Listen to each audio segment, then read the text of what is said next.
안녕하세요. 네. 자, 또 기쁘게, 어, 구독자 또 한 명 늘었어요.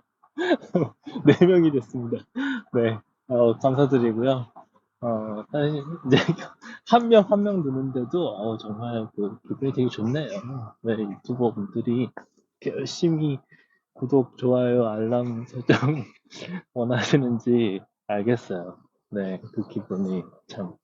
네, 저는 뭐 사실 뭐 이걸로 돈 벌거나 뭐 유명세를 늘리거나 이거랑 아무 관련 없지만 누군가가 제 얘기를 계속 들어주겠다라는 그 의사를 표시해 주는 거 그 자체가 또 굉장히 뿌듯하네요. 네, 감사드립니다 다시 한번. 어, 네, 이번 얘기는 다시 또 직문수로 돌아왔습니다. 직문수 얘기가 핫한 것 같아가지고 는 아니고요. 직문수가 어제로 이제 토요일이었죠. 어제로 대단원의 마감을 했어요. 이기죠. 일기가 아니고 이기. 이렇게 얘기하니까 꼭 제가 무슨 직문수 듣는 사람처럼 들리는데 사실 직접 그 줌으로 수업을 참가하지는 않았지만 뭐 영상 올라오면 바로 봤습니다. 그 정도로 굉장히 좋았고요. 저도. 음, 그러면서 네, 원래 이제 그 전에 16강으로 끝났던 건데, 이번에는 17강으로 마쳤어요. 그래서 한 강이 더 늘었죠. 네, 그렇고, 어제 제가 정확히 기억하진 않지만, 어쨌든 30명 정도 그 분들이 계속 참가를 해주셨다고 하더라고요. 그래서 그것도 되게 대단한 일이고, 그렇습니다. 음, 이제 그 강의를 해주시는 제가 그분의 성함을 정확하게 몰라가지고 계속 어, 이제 그분의 교수님이라고 다들 부르시니까 저도 교수님이라고 이제 말씀을 드릴게요. 교수님이 이제 그 수업을 똑같은 수업을 한 번 더 하는 거에 대해서 회의가 좀 있었다고 하시더라고요. 그런데도 내용은 똑같을지 몰라도 사람들의 어떤 피드백 이런 거 다 할 수 있으니까 한 번 더 하셨는데 정말 좋았다라고 말씀을 하시더라고요. 음, 제가 이제 매번 들을 때마다 제 노션에 좀 적어놔요. 중요한 얘기들을. 그래서 이제 제가 어제도 적었었거든요. 그것도 좀 보면서 제가 걸어가고 있긴 합니다만 그것도 보면서 좀 얘기를 좀 나눠볼까 하는데요. 네. 잠시만 좀 기다려 주십시오. 노션을 열어야 되니까. 자, 네. 해볼게요. 어제 17. 네. 이, 어제 이제 교수님께서 좀 말씀하셨던 것 중에 그 강의에 있는 내용입니다. 내용인데, 이 수학에 정답이 없다. 라는 말씀을 좀 하셨어요. 음, 저는 이 포인트, 이 말이라고 해야 되나? 이 말에 대해서 어떻게 좀 이해를 하는 게 좋을까라는 생각이 좀 들어요. 왜냐면, 제가 이제 대략 이제 저도 이제 그 직문수 통해서 혹은 이제 저도 이제 다시 수학에 관심을 전공을 했지만 수학에 관심을 가지면서 이제 좀 뭔가 이렇게 좀 다듬어지는 그런 생각이 뭐냐면 이 지금 현재 우리 21세기를 살고 있지만 크게 세 가지 수학의 유니버스에 살고 있다 생각이 들어요. 제가 멀티버스에 빠졌다고 했잖아요. 첫 번째 유니버스는 수학 유니버스는 그 18세기 때까지 대강 이제 그 코시 약간 그 즈음에서 한번 좀 정리된 나폴레옹 시대라고 하는데 그 시대까지 정리된 그런 수학이고요.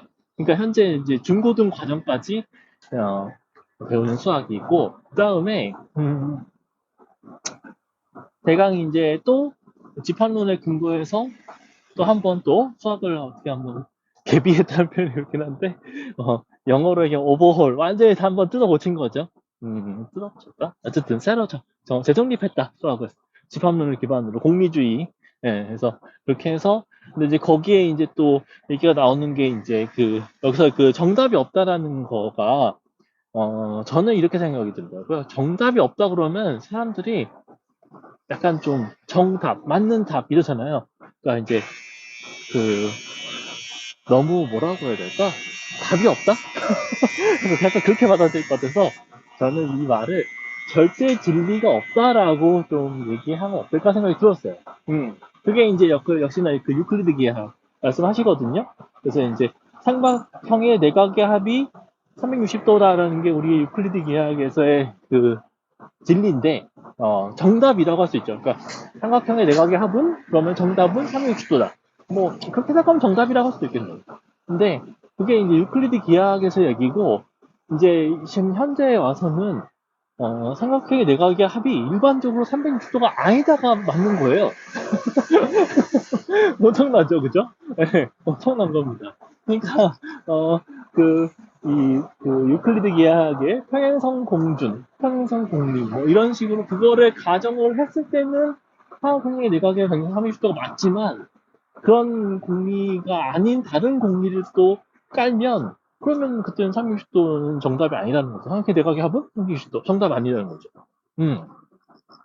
자, 그래서, 뭐, 유니버스 다시 얘기하면, 이제 지금 초중고에서 배우는 수학이 하나의 유니버스. 그 다음에 그 뒤로 개혁한, 근대의, 씨앗이 된 집합론을 기반으로 한, 대략 한 20세기, 한 초, 중, 뭐, 이럴 때까지의, 또 수학이 또 하나 있다면, 그 수학이 지금 우리 그 대중 수학에서 이제 좀 집합론, 뭐, 힐베르트, 뭐, 또, 칸토르, 칸토르 맞죠?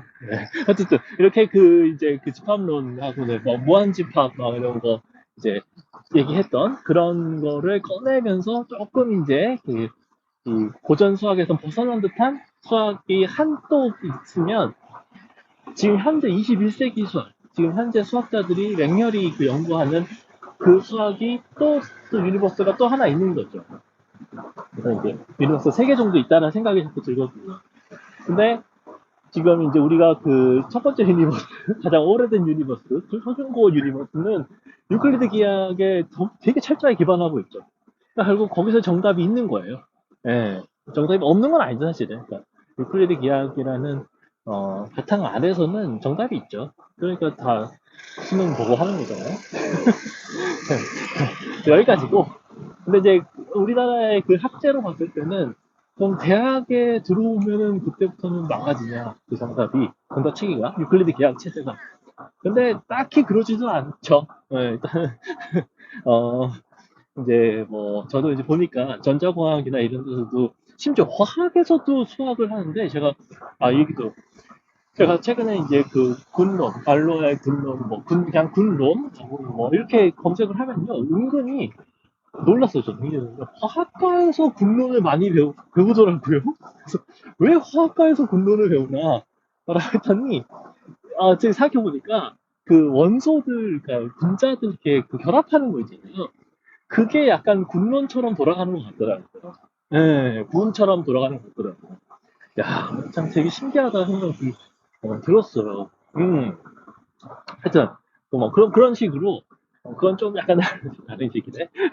어쨌든, 그건 그렇고, 일단은 뭐 전자공학이나 뭐 물리학에서도 고전 쪽이라든지 뭐 그런 쪽에서는 유클리드로도 어느 정도 커버가 거의 되는 거죠. 예, 거의 되는데 그거에 이제 플러스로 비유클리드 계약이 또 필요로 하는 영역이 있겠죠. 당연히 있겠죠. 특히나 지금 뭐 우리 현실에 살고 있는 3차원의 지구 이런 것도 사실 유클리드 계약이 아니거든요. 상하이 내가압이 아니거든요, 그게. 그래서 그런 걸로 생각하면 또 대학에서는 비유클리드 기하학도 상당히 필요할 수도 있다. 공부를 해야 될 수도 있다. 뭐 그럴 수도 있습니다. 물론 이제 우리가 통상 3차원을 다루는 뭐 컴퓨터 그래픽스도 그렇고 그런데 보면은 여전히 또 거기서도 유클리드 기하학이긴 해요. 그래서 그렇긴 한데 아무튼 제가 이렇습니다. 이제 그렇고 이제 이상의 유니버스 이제 유니버스를 직문수에서 또 다루는 거죠. 거기가 참 대단하다는 생각이 들어요. 그러면서 어, 제가 또 써놓은 내용이 뭐냐면 어제 17강 들으면서 명제의 참과 거짓은 공리에 기반한다.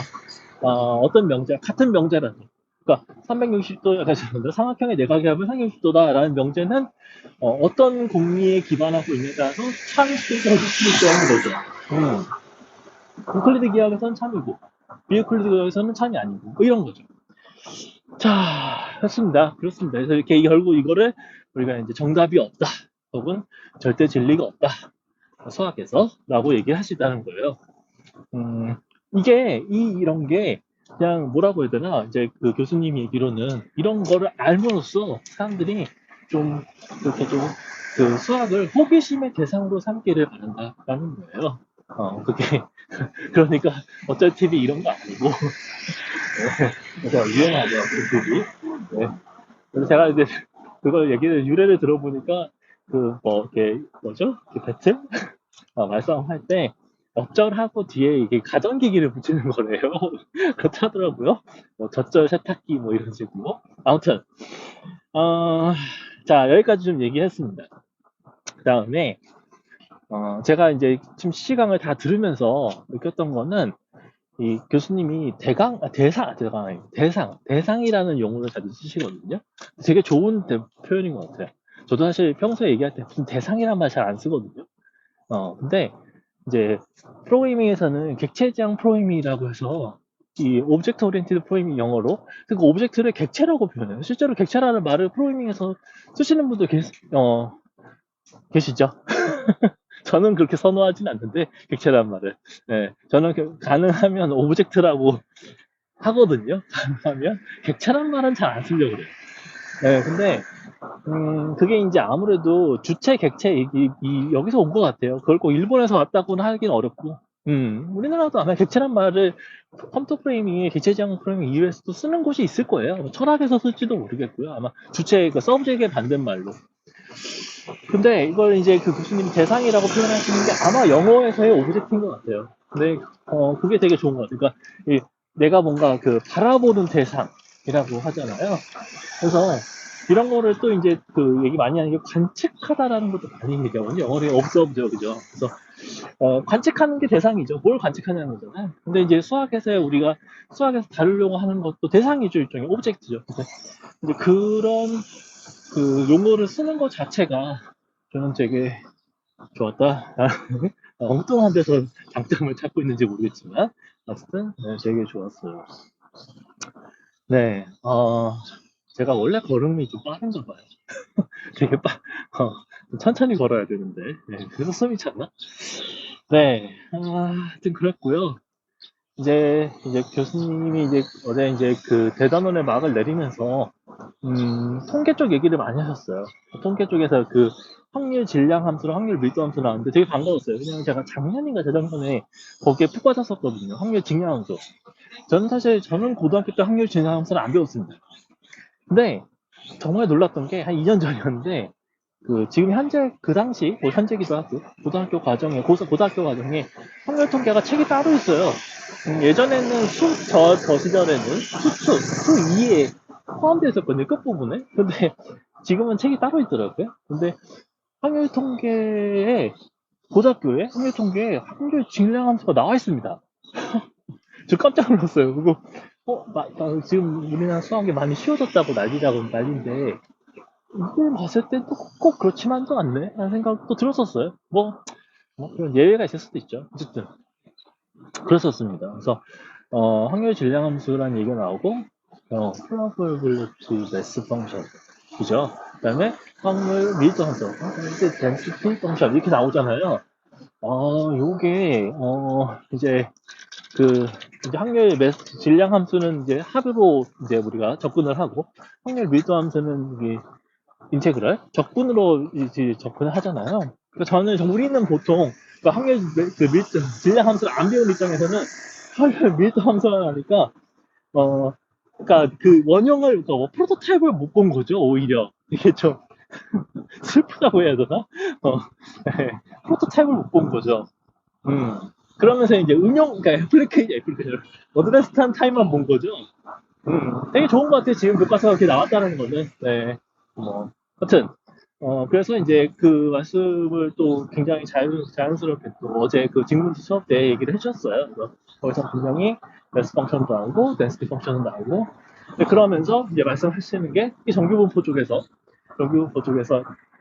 이제 시그마랑 아니 시그마란다 평균하고 표준 편차 그 두 개가 사실은 이제 표준 정규분포를 결정하잖아요. 정규분포를. 그래서 그 두 개로 이렇게 매핑을 하면서 이론을 막 전개해 나가시는 것도 되게 재밌었고요. 그다음에 이제 어제 사실 하이라이트는 뭐였냐면은 우리가 이제 그런 정규분포 가우시안 그거를 기반으로 하는 이 수리 통계가 사실은 이제 좀 뭐라고 해야 되나 부족하다. 좀 다른 식으로 가야 된다. 왜냐면은 이 세상에 많은 그런 분포가 정규 분포가 아니고 이게 말씀하신 특기 분포라고 하시더라고요. 네, 그래서 그러니까 이 특기 분포를 잘 설명할 수 있는 게 나와야 된다.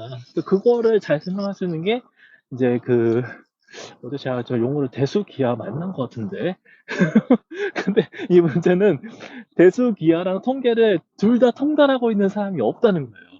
그래서 거기가 잘 개척이 안 된다. 라고 말씀을 하시더라고요. 그래서 사람들이 막 묻는 거죠. 왜 그런 사람이 없냐? 왜 두 분야에 통달한 사람이 없냐? 없는 걸 어떡하냐? 그러니까 뭐냐면 한 분야도 통달하기 어려운데 두 분야를 다 통달할 수 있냐? 하는 거였어요. 그래서 저는 물론 네, 거기에 굉장히 뭐 현재로서는 수긍을 하고 하지만 여기서부터 제가 이제 오늘 사실 하고 싶은 얘기가 좀 있어요.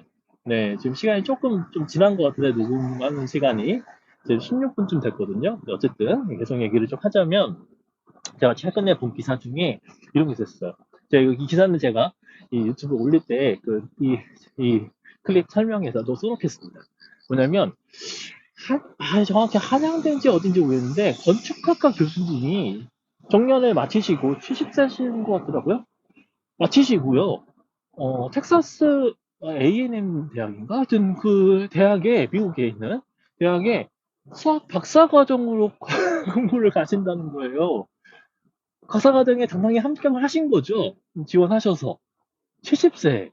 최근에 뭐 그런 기사들 많이 뭐 90세 뭐 물리학 박사 따고 해외에서는 종종 종종? 봤었는데, 어쨌든, 와, 그것도 심지어 건축과 교수를 마치신 분? 정년 은퇴하신 분이, 그런 경우가 있었어요. 그래서 이제 건축과를 본인이 박사과정 할 때에도 수학이 굉장히 많이 필요한 걸 느꼈다. 그래서 뭐 그런 얘기도 하시고.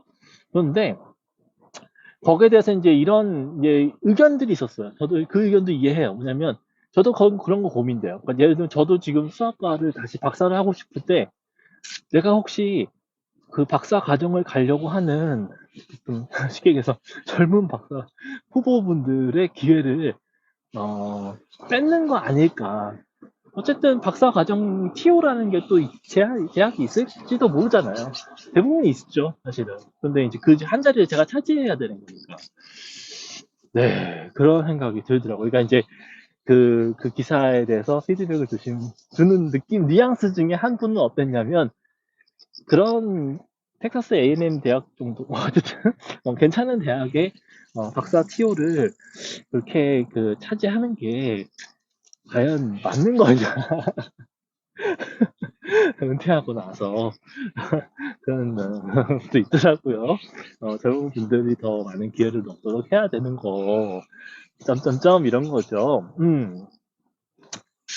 그래서 저는 이런 생각이 들었어요. 저도 요새 이제 만으로 이제 50도 곧 넘고 은퇴는 언제 할지 모르지만 어쨌든 어, 좀 부쩍 그런 생각이 들더라고요. 다시 수학 박사를 하고 싶다, 공부하고 싶다. 뭐 직문수도 많이 자극을 줬을 때고 뭐 이렇게 있을 거거든요.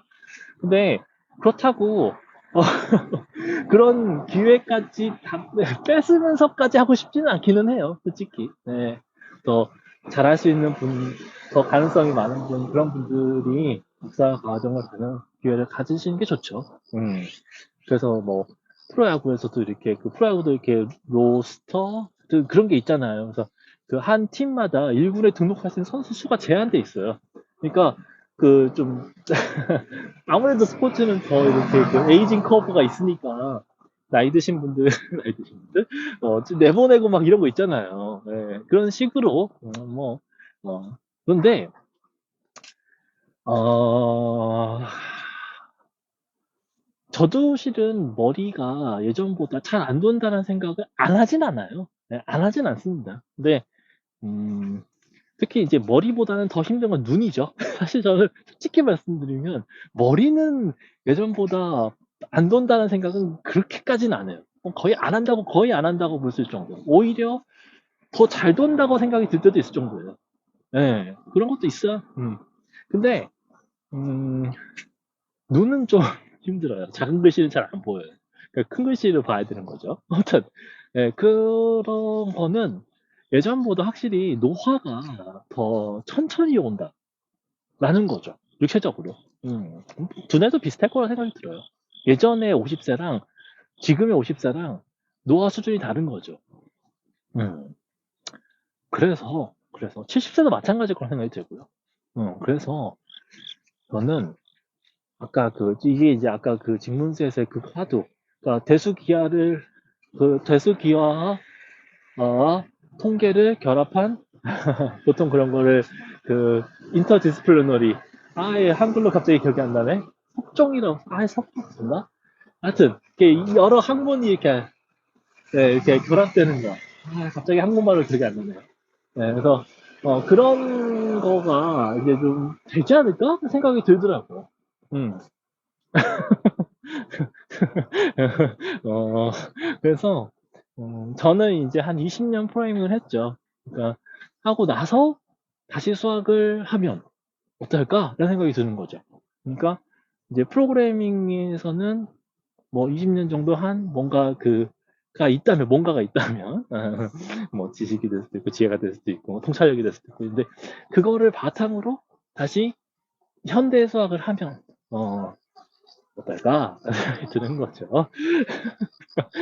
그래서 저만 이런 것도 아니고 또 아까 그 교수님 70세 교수님도 그렇고 이제 점점 더 은퇴를 이제 사실 50대쯤에 하시잖아요. 네, 50대쯤에 하시면 뭐 그 중에서 개 중에서 생계에 그렇게 곤란이 없다면 혹은 생계나 혹은 그런 부를 쌓는 거에 그렇게 관심이 없다면 그런 분들이 제2의 공부를 할 수 있다라는 생각이 들었어요.